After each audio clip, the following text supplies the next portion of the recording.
Hey, what's up guys, Jeremy here. It's now time to conclude Module 6 with the last example. This time, instead of moving the robot on a linear rail, we will move the part on a turntable. Let's get started. For this example, let's open 06H turntable inspection. So this was part of a bonus example in the first module, if I'm not mistaken. But here, this time I don't have any pre-built program or position for the external axis. So let's start. Okay, I'm going to bring that back to home and I'm going to modify the home position because as you can see here, it's not really what I would like to have. So I'm going to go 90 here. I will go back a bit like this, a bit like, let's say a bit like this here. We'll go like that here. By the way, if you don't have a professional license and you say, yeah, but Jeremy, I can't change the home position because I don't have access to the parameter window, you can always also use the API to change the home position. So I will show you how to do that later. But if you want to go and take a look at the API documentation, you should find a way to just run a small one line of code and change the home position of the robot. So that can be kind of a walk around not being able to go here and set position properly. So click OK. So now if I click home, this is where I am. Okay, so here we have the robot and we have a turntable, and on that turntable, if I double click on it, I have a truck transmission. And let's say that I would like to inspect all the holes you can find here. So let's start by creating 4 positions for this transmission. So this will be the first position. So we'll start with -180. This will be one position. So I will select positioner and I'll select the base, create a target. Then I will go -90, select positioner, select the base, create a target. I'll go for 0, select the positioner, select the base, create a target, and then -90, select the positioner, select the base, create a target. This way, all the targets are created with respect to the positioner, which is what we want. So we have target 1, target 2, 3, and 4. So we'll call that pause 1. In fact, I'm going to rename them all, rename group, pause. Here, enter, pause 1, pause 2, pause 3, pause 4. Great. Now, let's create programs.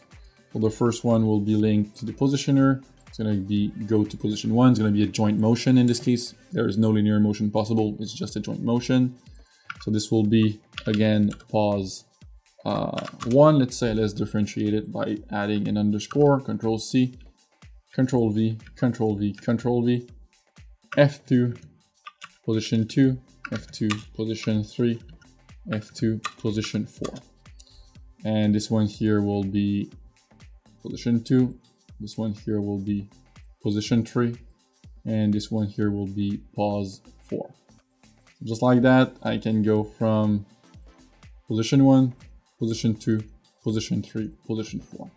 So let's start with position 1. So now if you want to inspect all the holes, fairly easy. You just go and activate the part reference frame. It's very important to activate the part reference frame. In this case, we need to create the target so that they follow and rotate around. Otherwise, it won't.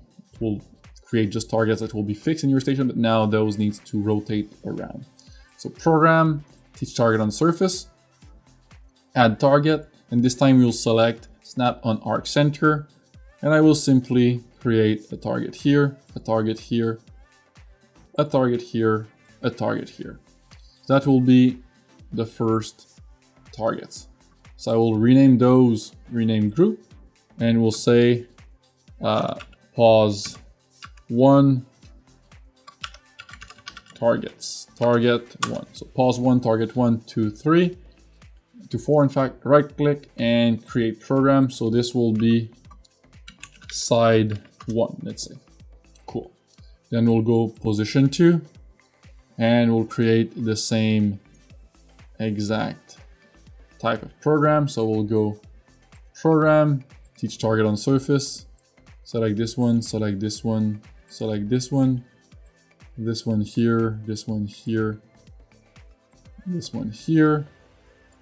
We have another hole here to inspect, another one to inspect here, here, here, here, here, and here.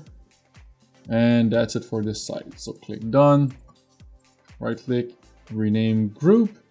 This one will be pause to target. Okay, right click, create program. So this one here will be side 2. I might have to change the joint motion to a linear one. We'll see later if that's necessary. Then we'll go for position 3. We only have 2 holes in this one here, so those 2 here. So this one will be way faster. So this one here, done. And rename group, pause 3, target, click OK, select those, create program. This one will be called side 3, great.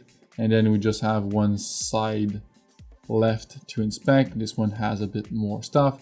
You can select all of those, right click and display path to remove all of those yellow lines, and go to tools and program, teach target on surface, and let's create some inspection process for these last few holes here.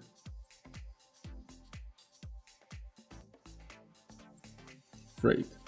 So just like that, click done, rename group, pause 4, target, right click, create program, F2, side 4. And now we just need to create our main. So the main will be position 1, side 1, position 2, side 2, position 3, side 3, position 4, side 4. Right click, make main program, and we can hide the path here. And if I was to run this here, it will inspect all the points I just selected one by one. So as simple as that, in less than 10 minutes, I can create a program that inspects, how many points do I have? 7, 20, 22, plus 4, so 24 points in less than 10 minutes. So that's pretty great. In any case, that concludes module 6 regarding basic mechanisms. I hope you've learned a lot. So those are very useful for your simulation environment, but also for offline programming if you really intend on using an external axis in your project. In the next module, we will explore a different set of tools available in RoboDK. So we'll talk about stuff like collision detection, cycle time study, rounding, speed, acceleration. I already mentioned collision. We'll talk about singularities. We'll talk about Euler angles and many of those other or IOs, how to synchronize robots together. So all of those subjects that are not necessarily linked together, but are all advanced simulation tool to get more information on how the real robot will behave in real life. So I really hope to see you there. This one will be a very interesting topic. I'm preparing it right now, and I'm very excited honestly about these subjects. They are core of any robotic project, so I honestly like them. So I really hope to see you there. In any case, have a great day, guys.